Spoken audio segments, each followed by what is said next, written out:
A directory rule France. अब हम पढ़ेंगे directory rule in France. France के अंदर किस तरह से डायरेक्टरी रूल चल रहा था। अभी हमने पढ़ा था rain of terror. Rain of terror में हमने देखा कि रॉबेस्पियर ने किस तरह से रूल किया और उनका लास्ट क्या हुआ। ठीक है, अब यहाँ पे सिचुएशन ये है कि रॉबेस्पियर तो अब रहे नहीं और वो तो मर गए। ठीक है, और इससे पहले आपने देखा कि लुइस 16 ने गलत किया था तो लुइस 16 को सज़ा मिल गई थी, और रॉबेस्पियर ने गलत किया तो रॉबेस्पियर को सज़ा मिल गई। तो हम ये मान सकते हैं कि फ्रांस के जो लोग हैं वो गलत काम बर्दाश्त नहीं करते, चाहे वो किंग ही क्यों ना हो, वो सज़ा दे देते हैं। ठीक है, तो अब आगे देखते हैं क्या होता है। The fall of the Jacobin government allowed the wealthier middle class to seize power. अब जैकोबिन गवर्नमेंट की क्या हो गया, गवर्नमेंट ख़त्म हो गई है, फॉल हो चुका है, और जितनी भी वेल्थी है मिडिल क्लास है पावर उनके हाथों में आ गई है। A new constitution was introduce which denied the vote to non property section of society.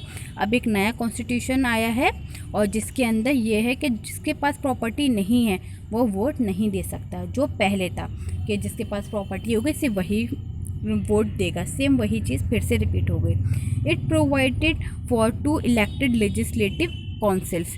अब यहाँ पे 2 लेजिस्लेटिव काउंसिल दी गई हैं। These then appointed a directory and executive made up of 5 member, और एक डायरेक्टरी बनाई गई जिसके 5 मेंबर्स थे। This was meant as a safeguard against the concentration of power in a one-man executive as under the Jacobins। अब यहाँ पे ये इसलिए किया गया था कि इन्होंने सेफ साइड ली थी एक तरह से, कि अगर जो लोगों एक के हाथ में पावर रहेगी तो उसका मिसयूज़ कर सकता है। तो उस कॉन्सेंट्रेशन को डिवाइड करने के लिए यहाँ पे ये भी कह सकते हैं कि बैलेंस ऑफ कॉन्स्टिट्यूशन के लिए करा था कि दोनों के हाथों में वो रहेगी पावर।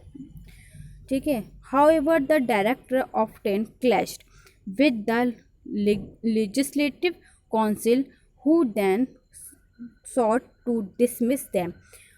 तो डायरेक्टरी का जो क्लैश होने लगा किससे, लेजिस्लेटिव काउंसिल से। अब ये लोग आपस में झगड़ा करने लगे। अब यहाँ पे झगड़ा शुरू हो गया।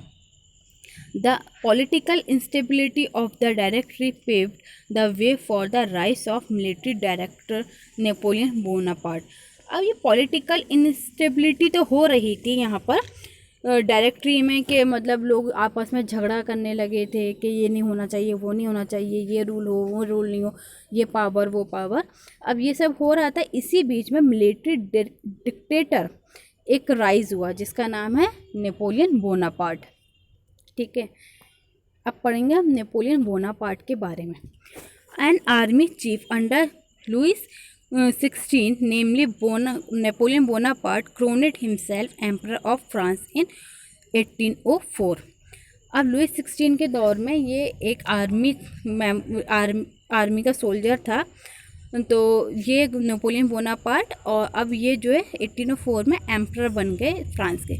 ये कैसे हो सकता है कि एक जो आर्मी मैन था और वो जो है वहाँ का एम्परर बन गया।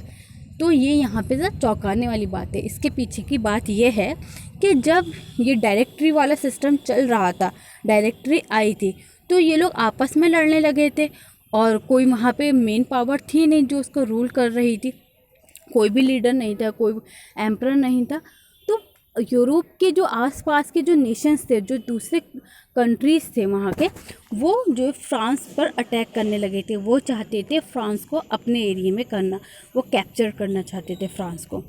ठीक है, तो वहाँ पे बॉर्डर पे कौन लड़ रहा था, आर्मी लड़ रही थी। आर्मी का कमांडर कौन था, नेपोलियन बोनापार्ट। तो इस टाइम वो लोगों की नज़रों में बहुत हीरो बन गया था क्योंकि उसने फ्रांस को दूसरे कंट्रीज से बचाया था। ठीक है, तो इसलिए लोगों ने उसे, जब इलेक्शन हुए तो नेपोलियन बोनापार्ट को वोट मिला और वो एम्परर बन गए। ठीक है, as a moderniser he set out to conquer neighbouring European countries, disposing dynasties and creating kingdom.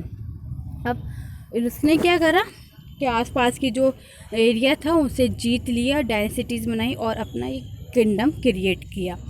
ठीक है, he introduced many laws such as the protection of private properties and uniform system of weight and measure, provided by the decimal system.